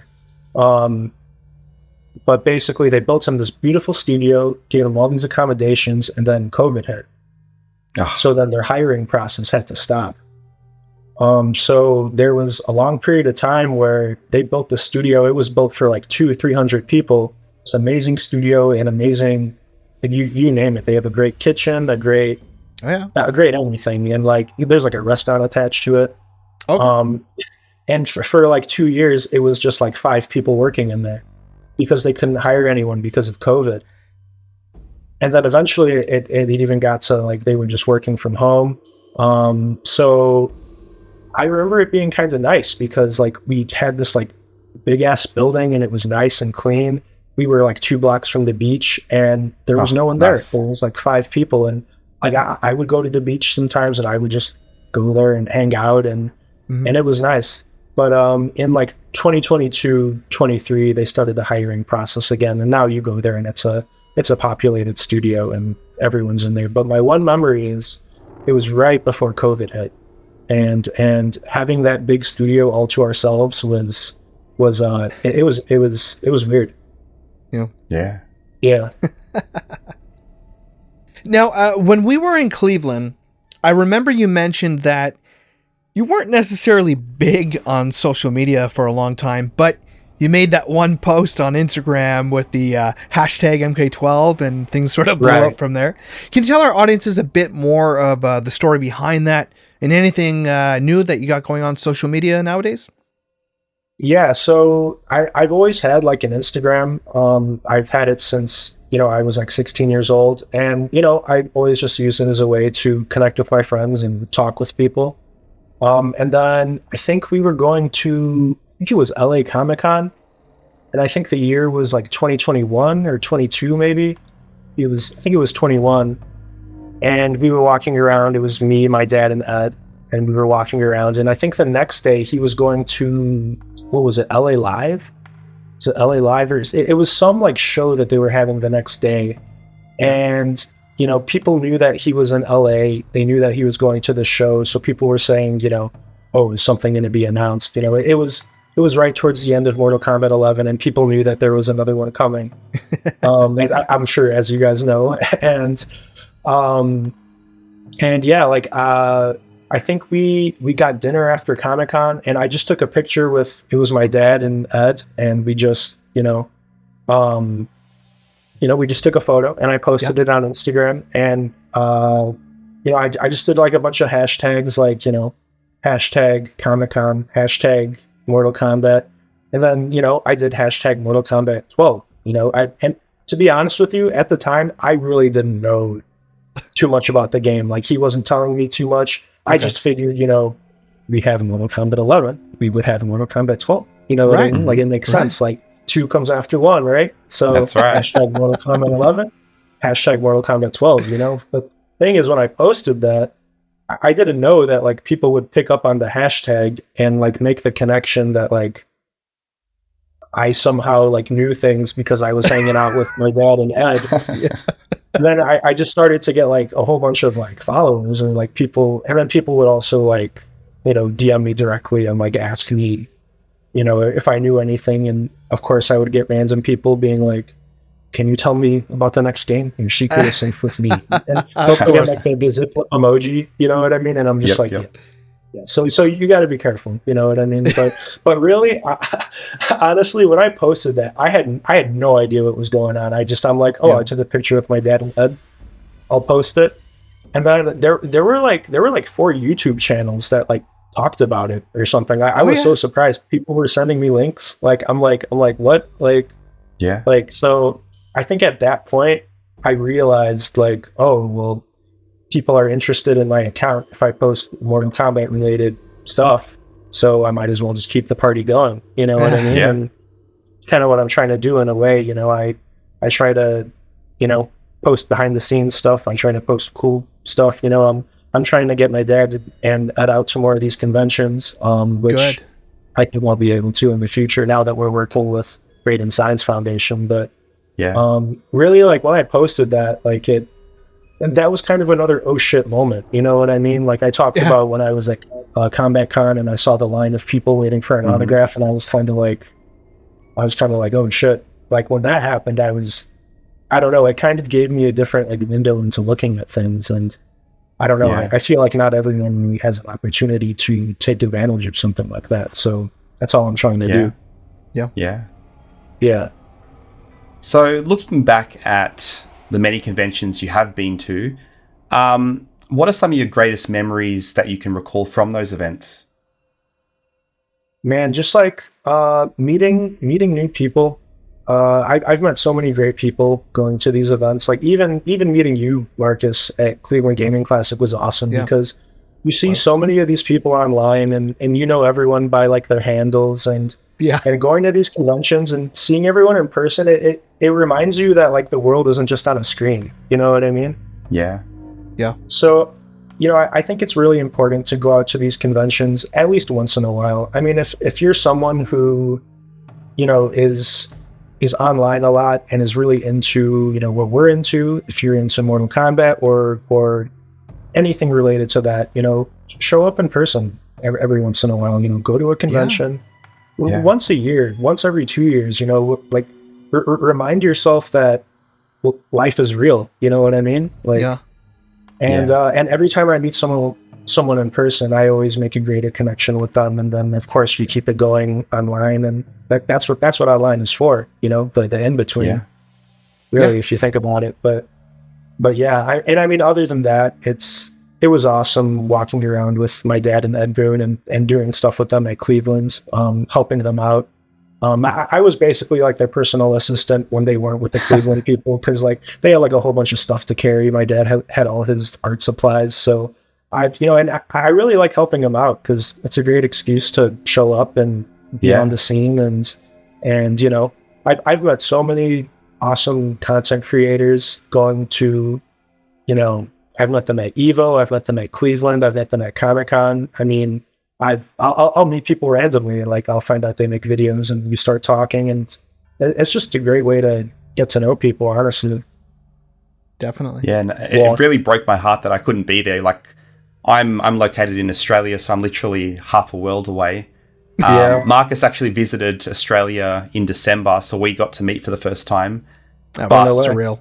It's hard not to feel disconnected when you live so far away. So I have been to E3. I met Ed in 2010, which was a nice experience. Okay. I wish I could have been there, but hopefully at a future event, you know, I can be there, and, you know, maybe us three could hang. That'd be pretty cool. Yeah, absolutely. Yeah. I mean, I think everything is about to kind of cool down for the winter time, but I think next summer there absolutely will be something. So yeah, definitely stay tuned. And I'm working around the clock to make sure these events happen too. So yeah. Sounds good. Yeah. So I'm sure it's no secret you're in the lair, you know, the place where the magic happens. The office of my dad. Yeah. Do you happen to have just any cool knickknacks laying around that you want to show off? I might have a thing or two. Yeah. Yeah. A thing or two. So first of all, let me see. Can I just unplug my laptop here? We got right behind me some of my dad's statues. Oh, oops. But hopefully my camera resolution is okay, because I think I'm 720p right now. But he's got a Darth Vader. Turn out okay. So this Darth Vader, is it too dark here? Let me see. Okay. There we go. So yeah, this Darth Vader, he's had like forever. I mean, I think he's had this one since the 90s. But these two here, that's you got a Dirty Harry from Sideshow, and then you got the this guy right here. But yeah, these guys are from Sideshow Collectibles. They gave us like a tour of their studio once, and they were like really accommodating, and you know, we've been really big fans of their work. And this right here is, oh man, you kind of can't see it, but hey, I see it. It's the Mortal Kombat Original Motion Picture Award that he got for the soundtrack. And if you could kind of see it here, it says presented to John Tobias to commemorate the sale of more than 1 million copies of the TVT Records cassette and CD Mortal Kombat Original Motion Picture soundtrack. Wow. Incredible. Special. Maybe I can send you guys like a picture of that or something. Yeah, that'd be great. We'd love that. Yeah. And then I do have some other stuff. here. Gotta put my gloves on. What the heck did you grab, Chris? So this is a book that I actually took with me to Chicago in 2016. I think I was having lunch with a few guys from the studio. And this is actually a book that I, like as a kid, like this is cool to hang on to, right? So basically it's all like clippings from magazines and drawings. Oh, there's pages falling out. But, you know, like some of your dad's artwork there. Like these are things that... Oh, like you made that when you were a kid? Yeah, I'll actually show you. Oh, hell yeah. Yeah. If you did this as a child now, you'd probably be like a raving lunatic. But like, yeah, I remember laying on the floor at my old house and like I drew this. Dude, look at that. Yeah. You know what I mean? Awesome. Like, no way. I remember showing this to John Vogel, and he was just like, I think it's one thing to make a game, but like to see like kids like when they make things and draw things, like I think that's like a whole different level of appreciation. Mm-hmm. Like I would literally go and buy any magazine that had Mortal Kombat, and I would like cut out every article, and you know, like it's horrible, like it's falling apart. Man, I even had a typewriter that, you know, type out the bios, and that's so funny. Yeah. I was the same way. I was the same way with Grand Theft Auto, and one of the reasons why I was that way is because I couldn't have the game. Like, and I wonder if that's why you did it too, is because back then you could only play Mortal Kombat in the arcade. You know, I mean, if I'm right, and you didn't have it at your house, so you drawing it and creating that those physical things were a way to like bring it closer to you. Yeah, and that's so interesting, man. You know what? Yeah, sorry. I want to go try to find something. I think it's in my room, but I did something just like that, but for Grand Theft Auto. Okay. Yeah. Go That's awesome. Okay, let me see. I'll be right back. Yeah. Okay. All right, you guys want to see something? You got it? I told you guys how I liked Grand Theft Auto and how it brought, you know, like we talked about how drawing, you know, those things brought you closer to the game or whatever because you didn't have it. Yep. All right, check it out. So this is my first picture. It's like a screen cap from a Grand Theft Auto game. You got the Mac 11 up here. Yes. You got your health and your ammo. I don't know if you can. Yep. Yeah, your health and your ammo. I was like 6 years old when I drew this. Yep. Wow. This was supposed to be the Vinewood sign in San Andreas, you know? Yes. Yeah. A trip down memory lane. Wow. I think my dad helped me with this one because this motorcycle guy looks way too like detailed. Yeah. Wow. So that's cool. And I remember he would help me sometimes. Like he would draw in little things. So like. Oh yeah. Yeah.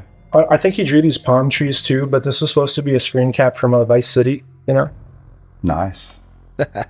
Good old Vice City. Anyways, it's interesting. Yeah. Tommy Vassetti. Yeah. That's right. Anyways, let's get to what I was going to show you guys now that you have gloves on. Ooh. So this was my dad's original idea book when he created Mortal Kombat. Amazing. Wow. And I've posted pictures of it online, but I just wanted to show it to you guys in person. Yeah. Sure. Just gonna be super careful with this. It's amazing how these things fall apart just from age.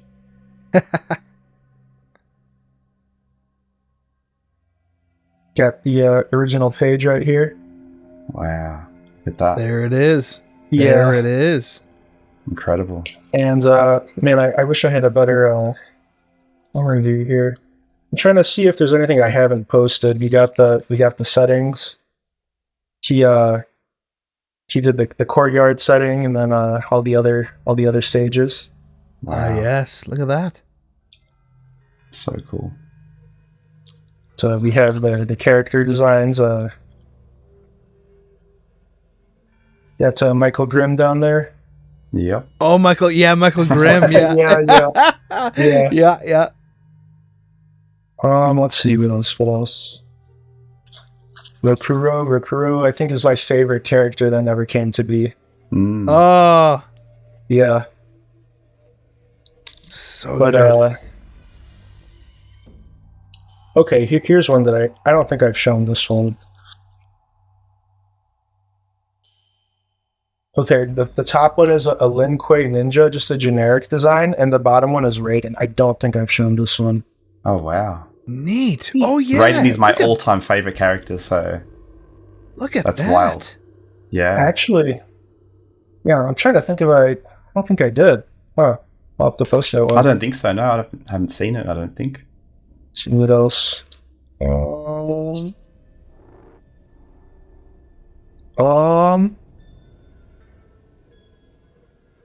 We have the he was figuring out who was going to play who. Oh, okay. Nice. So we got Casina as Grim. They didn't know who was going to do Rokuro, but they didn't know Striker yet. Interesting. Okay. Yeah, that's And right. interesting, they had a generic Lin Kuei character slot. Okay. Oh, okay. But yeah. Huh.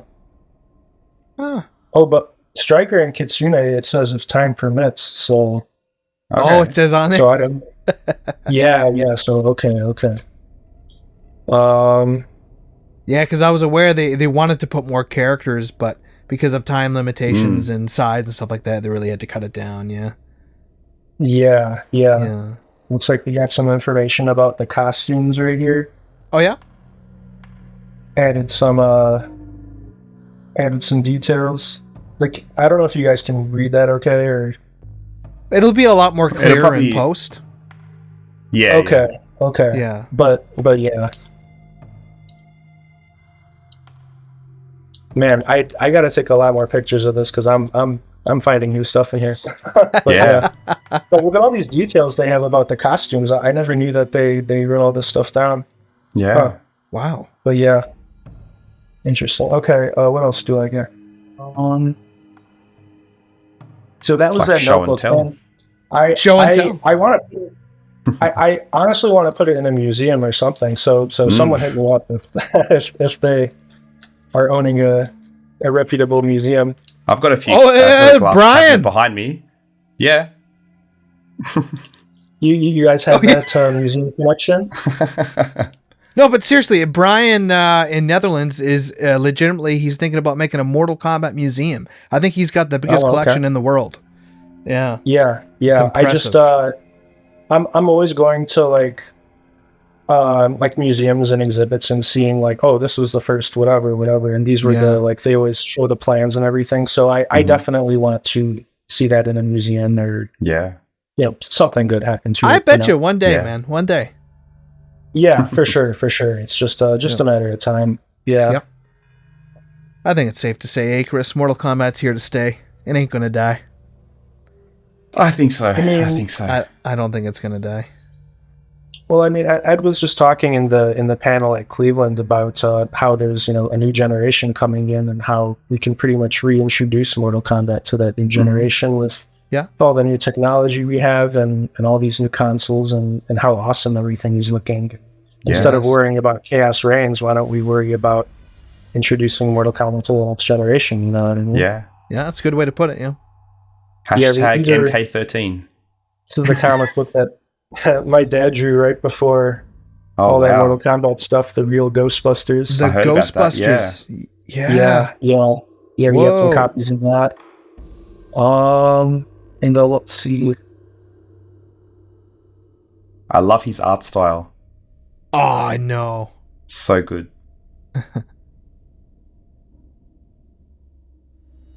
And it was neat because when I was in Cleveland, I saw him live drawing. Drawing. Is that on the PlayStation? When he was drawing on the PlayStation? He was drawing on a piece of paper. Oh, okay. It was like a live drawing demonstration. Okay. And they auctioned it off, and I think someone won it. Nice. Yeah, but he drew. I think he drew like a he drew like a ninja or like a scorpion ninja or I believe something. it was Scorpion. Yeah. Yeah. And my buddy Alex won it, which was pretty cool. Yeah. Oh, that's right. Yeah, I did the video with him. But yeah. I have a stack of like 40 of these. I'm not gonna pick them up because I don't want to like damage the quality or anything. A stack of 40, damn. Wow. Or it might be more than that. But when my dad first made this in the 90s, he printed. There was like an initial printing that he did, and I think it was might have been like a couple hundred or something. But these are the remaining comics that were left from the very first print of the Mortal Kombat comic. Impressive. So I'm hoping to maybe get these signed and auction them through like Raiden Science Foundation or something like that. That'd be wonderful. That'd be awesome. But yeah, like I know they're always doing auctions and stuff, so we've been trying to help them out. I've got enough copies laying around, so get them signed and graded, and could definitely be, I think, worth something. Sure. But I'm basically just I'm sitting on like a freaking gold mine here, and I'm just trying to figure out what to do with all this stuff. And I mean, the Raiden Foundation has really helped us with like the auctions and everything. So we're going on a good path so far. Yeah, it's a good cause, definitely. But yeah, like I'm glad.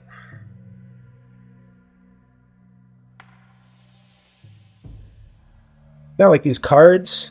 You guys recognize these? Oh yes. Yeah. I got a ton of these. Like I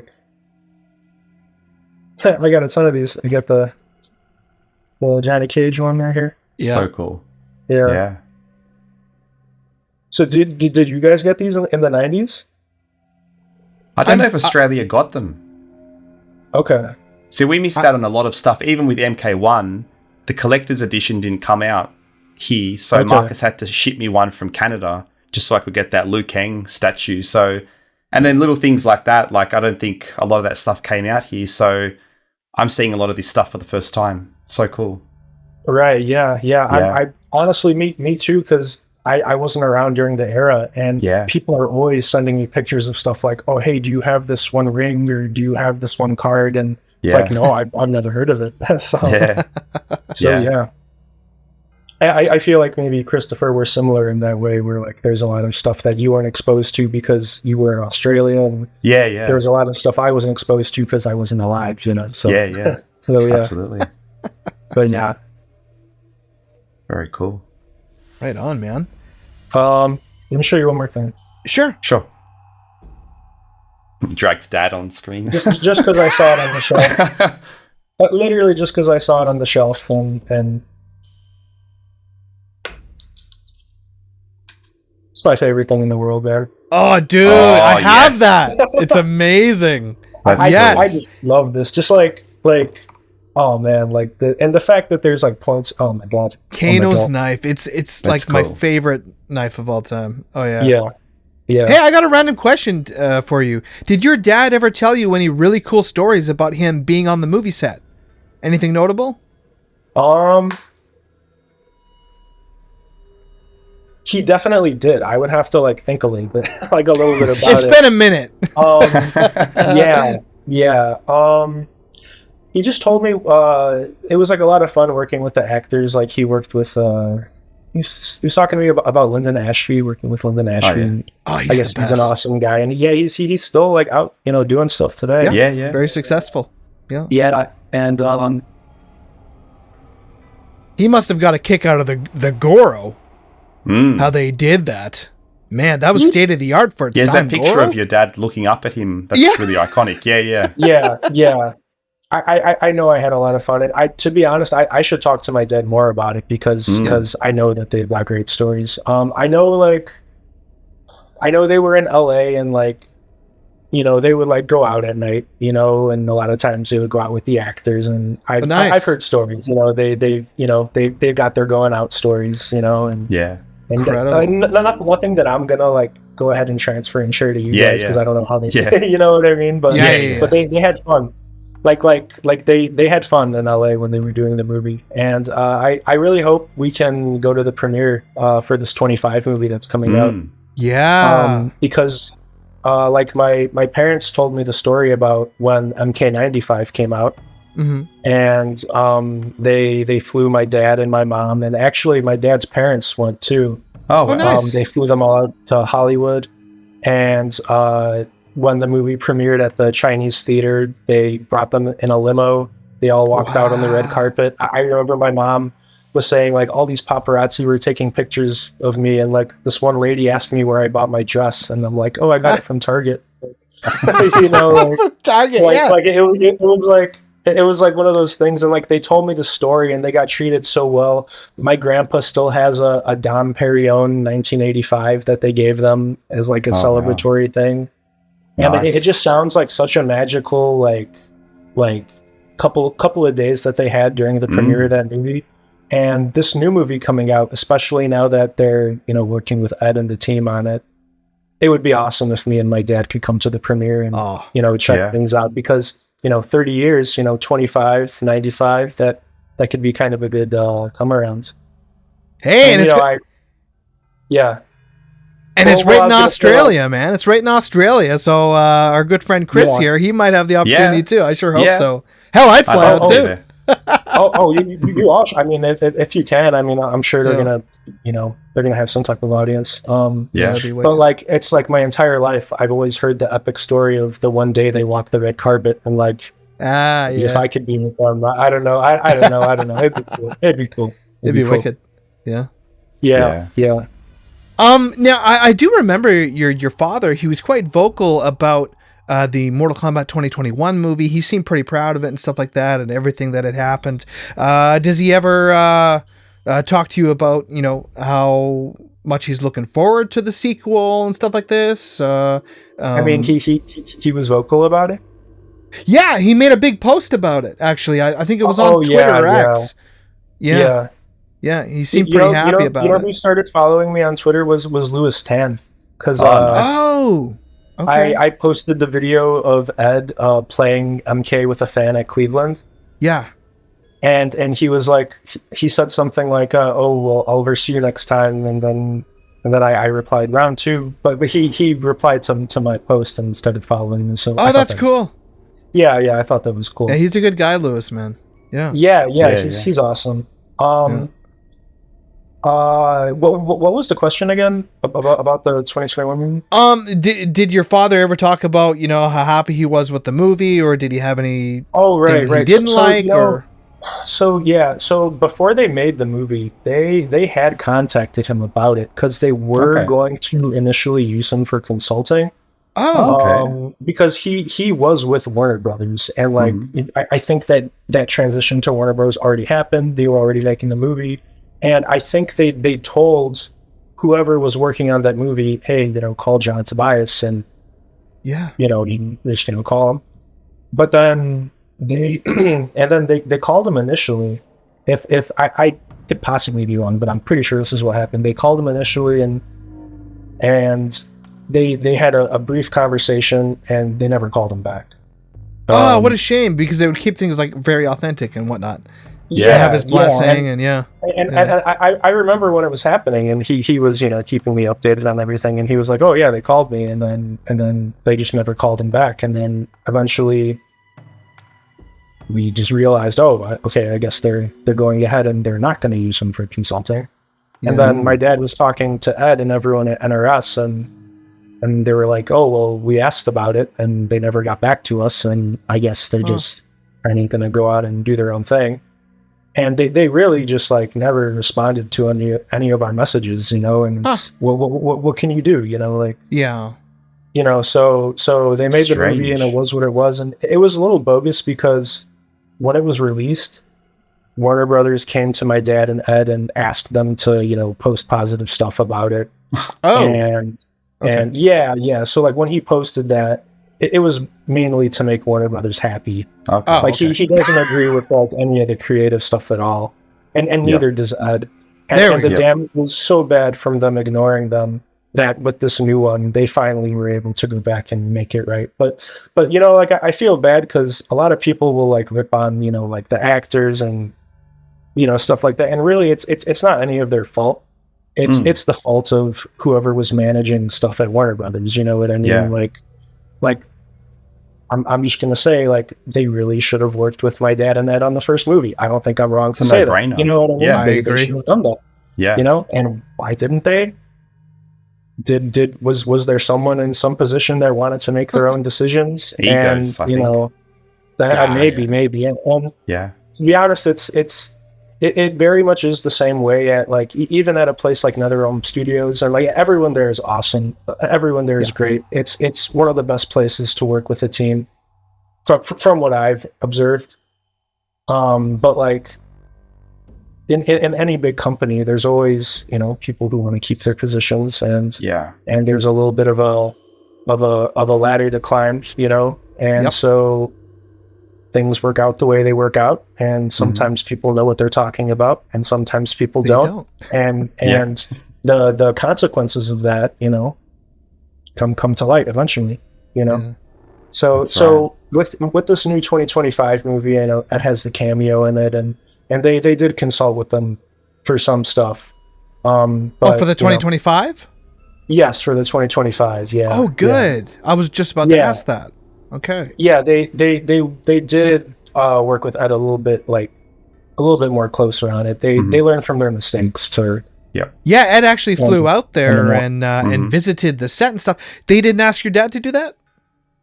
They did not. No. Yeah. Oh, that's a shame. Yeah, which is like you think it would be cool, like both Ed and my dad in the scene. It could be like a noob Cybot thing. I guess they just asked Ed, and I don't know. Like my dad works for Warner Brothers too, so I don't understand why they couldn't have made that happen. But I think my dad too. Maybe he wouldn't have wanted to be in a movie. I personally would have done it. I don't know. Yeah. Of course. Yeah. But yeah, you know, it's everyone's got their own preferences. Everyone's different, you know. Like if I was in the right position, I would be doing things differently. But I'm just my dad's son, so yeah.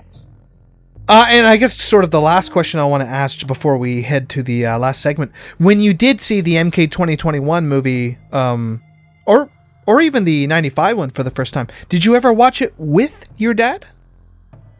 I did, yeah. So like the 95, we had it on DVD, and I didn't obviously see it in theaters. I wasn't alive, but I remember watching it. I was pretty young with my dad. That movie was PG-13 though. Yeah, it was a bit. So yeah, it was all right. And yeah, I do remember seeing that at like a very young age. I was maybe like 5 years old or something. So you saw the new one as well with your dad? The new one, yes, I saw it with him. Oh, nice. Right on. I saw it when it came out on like, what did it come out on? Paramount? When was it? Or HBO or something? HBO. I was on HBO. Yeah. Whatever it came on streaming. HBO Max. Yeah. Cool, man. Yeah. Or you know what? They might have sent us an early copy. Yeah, actually, I think they did send us an early copy, and we watched it. Yeah, I saw it. I think I saw it 3 days before its release. And I was meant to go to the premiere, but I got really sick. So that was heartbreaking. How were you able to see it before the release? They gave me like an early digital copy, so I could, I think, review it. Yeah, I think we got something like similar to that. Yeah. But But to be honest, all that aside, like I am really looking forward to the new movie in 25, and I think there's things that they're gonna do right this time. And like I imagine if they did do it right and we got an awesome movie, and they would absolutely make up for the first one. You know what I mean? Because the first one looked like. I don't agree with it creatively, but like it wasn't bad. I wouldn't say it wasn't terrible. Like, no, it wasn't like I'm gonna like vomit. It wasn't Annihilation. You know what I mean? But like I would, you know. I don't know. We've adjusted. Yes. The community has made it very clear that there was a lot of mistakes that were made in the 2021 version. So I hope deeply that they've learned from their mistakes. And as you've mentioned, I think it's a huge step up and a good thing that they have went to Ed Boon and your father for consulting and their input and stuff like that. I think that's great. We hope it'll be a little more authentic and they won't take some of the strange liberties, I guess you could say, that they took in the first one. Let's not base it so much on Ko Young. Let's base it on, characters that we know and we love, and let's get it done right. So man, I'm also equally very excited. So we'll see what's in store in 2025. Yeah, awesome. Yeah. Well, Johnny, we're going to get to the last segment of the show now, in which we call Final Round. So what we're going to do in this final round is we're going to ask you some fun, quick questions, get to know you a little more. And so the first question being, do you have any secret talents? Secret talents? Yeah. Or tell us something most people don't know about you.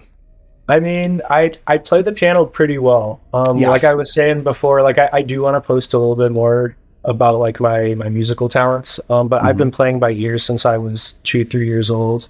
And my parents forced me to go to a ridiculous number of piano lessons. So I'm very good at musical instruments. Oh, so you play some other instruments as well, such as? I can play the guitar a little bit, and I've been messing around with it's the program Ableton. It's kind of like a music creating program. Yes. But yeah, I'm way into music, and I feel like I don't post about that enough. So Yeah. I guess I'm still developing some of my skills, but yeah, I guess I would say that's secret for now. Okay. Very nice. Yeah. So musical instruments aside, do you have any other hobbies that you enjoy? Well, I mean, I love like photography and taking videos. Like whenever I go to conventions with my dad and Ed, they always get annoyed that I'm always like, not annoyed, but like sometimes they're like, like you're taking a lot of videos. I'm like, well, you should have sent me to film school. You know what I mean? But like I do like making videos and posting stuff on social media, and like photography, and I have a couple like documentaries that I was kind of planning on making. Whether I'll actually get around to them or not is to be determined. But other than that, yeah, like I love camera work. I love doing stuff like this. You know what I mean? And then like I do like. In terms of like actual hobbies, I do like bike riding a lot. I like to go to the beach. I like to. I'm always like trying to go to like a new restaurant or something. I'm a huge foodie. I love it. Oh, me too. Yep. You're always posting some good food, man. I get jealous sometimes. I'm like, damn, I wish I could be eating that right now. I gotta let the people know, man, because like I see too many people eating like McDonald's every day, man. Like you gotta know your spots, man. This is how it's done. That's that's pretty much Johnny's Instagram account. His stories. It's like food. It's like half Mortal Kombat. Yeah. If you're a foodie that likes Mortal Kombat, you should definitely follow my account. Yeah. Here's a tough one, man. Here's a tough one. Your favorite video game of all time? Man, so I have thought about this, and I think Grand Theft Auto 4 would have to take the cake. Just because... Yeah, like, because, dude, I waited for that game like a madman. Like, I remember when that game was, like, being talked about in, like, 2006 or whatever, and I was following it all the way up to E3. I was watching the trailers, and then the game got delayed. It was supposed to come out in October 2007, and I remember the entire summer 2007, I was reading the articles, watching the trailers. I literally had OCD for that game. And then they announced in August, right before my school year starts, that it's going to be delayed to April. So that's, I was thinking, I think I was going into 5th grade. That's how young I was. Yeah. I was thinking, I'm going to start 5th grade. This game's going to come out in a month. Everything's going to be good. But then I got delayed. And then I had to go through like basically an entire year of school, which when you're like 8 years old, it seems like forever. You know what I mean?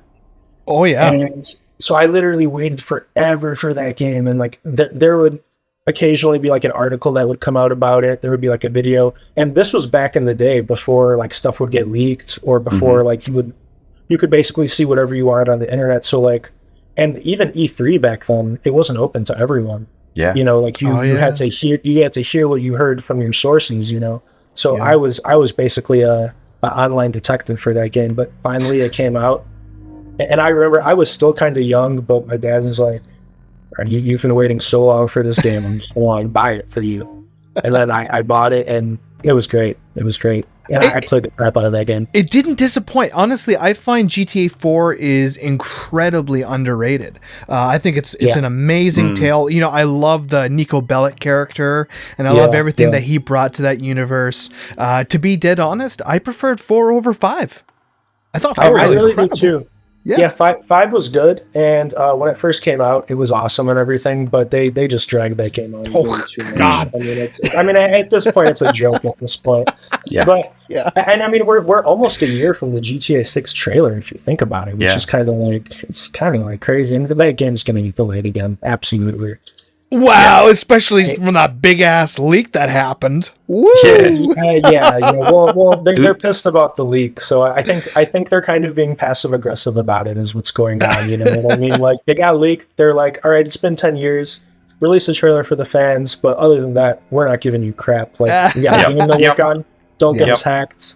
You know, that's clearly the message they're trying to send. So Indeed. Yeah. Yeah. So my next question was actually going to be about food, but clearly we've established that you're a massive foodie. But do you have like a favorite dish, and do you have what's on top of that, like, what's the most interesting thing you've ever tried? Okay, so my favorite food is definitely like sushi and like sashimi and like we get that all the time. Seafood. Yeah. Yep. Actually, you in Australia, you guys have really good seafood down there. Yeah. Because I'm always seeing like Instagram reels from like seafood places in Australia. Man, you guys have the best buffets. Like, if I ever visit you in Australia, I'm absolutely going to be finding all the seafood spots, all the like sushi spots. Dude, do you know Marcus? You visited him, right? Yeah, we didn't go out for fish at any point. I had the kebabs though. Holy crap! It's a life changer. Yeah. Like I definitely would want to try the food if I visited Australia. But in terms of like my favorite food, I'm part Japanese and part Mexican. So like Japanese food and Mexican food are two foods that I really like mess with a lot. Yeah, my mom is Japanese and my dad is Mexican. So like, you know, I love like Mexican food. Out where I am in California, I'm like 30 minutes from the border, so we get it all good out here, like tacos. You know, we get a lot of good Mexican seafood out here, which where I'm from in Chicago, there is a big Mexican population, and we do have a lot of good Mexican food, but we don't have as much of like the seafood. You know what I mean? Okay. Oh yeah. Seafood's more like a California thing, but yeah, I definitely lean towards like seafood. And like another thing is like sushi, it's like clean eating. You know what I mean? Mm-hmm. Yeah. Like if you eat a plate of nigiris, you're more or less feeling like satisfied. Whereas if you eat a gigantic plate of tacos, it's like you don't feel the same way. You know what I mean? You Code brown. So I like to eat smart. You know what I mean? Yeah. Like I like to eat smart. You know, of course, I always cave in and we'll have my plate of tacos every now and then. But for the most part, I like to keep it lean and high in protein, you know. I eat a lot of like salmon, you know. Yep. Oh, I love salmon. Yeah, that's great. Yeah. Johnny, if you had the opportunity to meet anyone in the world, who would it be? Oh my gosh, I don't even know. Maybe like the president of the United States, like maybe like Barack Obama or someone. Yeah. Oh, okay. Not Trump. Just because. I mean, I'd probably take a pass on that one, or maybe meet him and say a few planned sentences. But the thing about Barack Obama is he comes from the south side of Chicago, which is also where my dad was born and raised from. Oh, yeah. And it's kind of weird because like people from Chicago, especially from like the south side or that area, there's a certain like energy that they carry about them that I definitely see the same energy in my dad and the way that he talks about things and the way that he thinks about things. It's kind of weird, but like I see the same thing in President Obama. And Barack Obama, like he says so many like smart things. I feel like he knows so much about society, and I would love to just sit down with him and like ask him a few questions and just get to know him better and get to know how he views the world better, because I see a lot of similarities in my dad. It would be interesting, you know. Wow. Yeah, certainly. I almost feel like they could almost like meet each other, you know what I mean? Because like, you know, Barack Obama is someone from the south side of Chicago who's done something a little bit influential. And my dad's an artist from Chicago who has made a famous game. I mean, I feel like, don't you feel like Barack Obama would be interested in that? Like, maybe you could do like a portrait or something. This guy made Mortal Kombat and he's from the south side of Chicago. Yeah. Maybe he'll, I don't know. Something to think about. Yeah. Sure. Yeah. Johnny, what's your favorite way to unwind after a tough day? What is my what? Your favorite way to unwind after a tough day? My favorite way to unwind. Man, I just love watching some Family Guy. Yeah. there's nothing like coming home and like knowing that you're in your own place and just like laying down on the couch and just like watching Hulu. You know what I mean? Like, have like maybe like a beer or something, and if it's been a really long day, that's my favorite way to unwind. Hey nice. Man, laughter is medicine, and I always get a good laugh actually when I look at your Instagram story. Sometimes, like just recently, you put a little clip of South Park. That's another show I love watching. I love my adult animated comedy.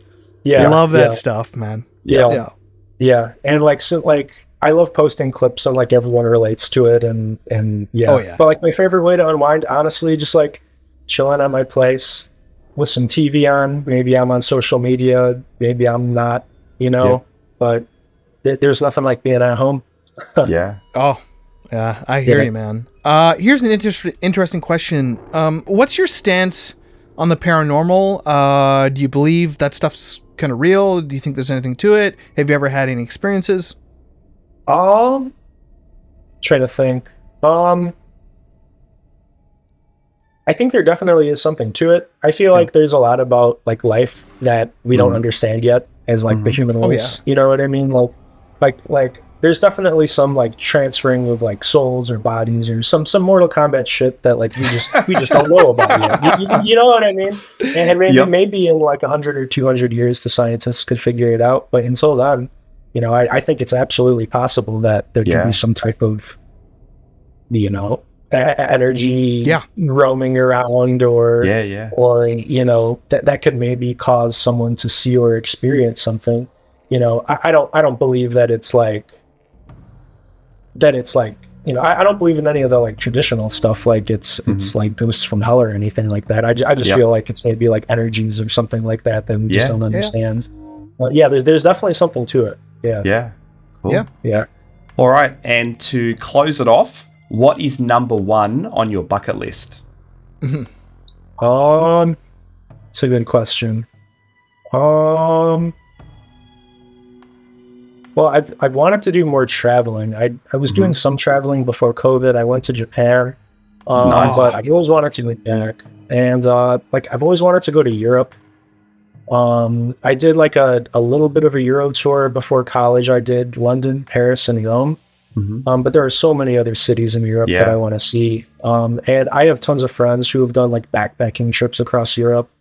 And I could totally see myself as being one of those guys that just, grabs a backpack and just, sees what he can see. So I definitely have more of the world to travel. I still want to like meet as many new people as I can. I love meeting new people. It brings new opportunities, which is, I feel like I'm 27, so it's kind of a time in my life where I'm doing a lot of that. Yeah. And so, definitely traveler for my bucket list. Very nice. Very good. Good answer. Well, man, this has been a pleasure. It's been so much fun. Thank you for being on the show today, man. Thank you so much for having me. It's been so much fun talking to you guys, and I've been watching your show forever. So the fact that I'm on here and get to interact with you guys, this is awesome. Yeah. That means a lot. Before we close out, where can fans find you on social media? So you can find me on social media I'm at Young Cybot. I'm on Instagram and Twitter, and I also have a YouTube channel. But again, that's at Young Cybot, YOUNGSAIBOT. Very nice. Sounds good, my friend. It. Thank you very much, and I hope you have an awesome day. All right, you guys too. I'll see you around. Appreciate it. Eat some good food. All righty, I will. That's it. All right, everyone, and that's a wrap for today. We appreciate you taking the time to join us. Keep an eye on Johnny's social media. Keep an eye on ours. We have a lot of fun stuff coming in the near future. It's been nothing but a blast, combatants. However, it is time to close up for the day. You know how it goes. Have fun, stay safe, and Stay flawless.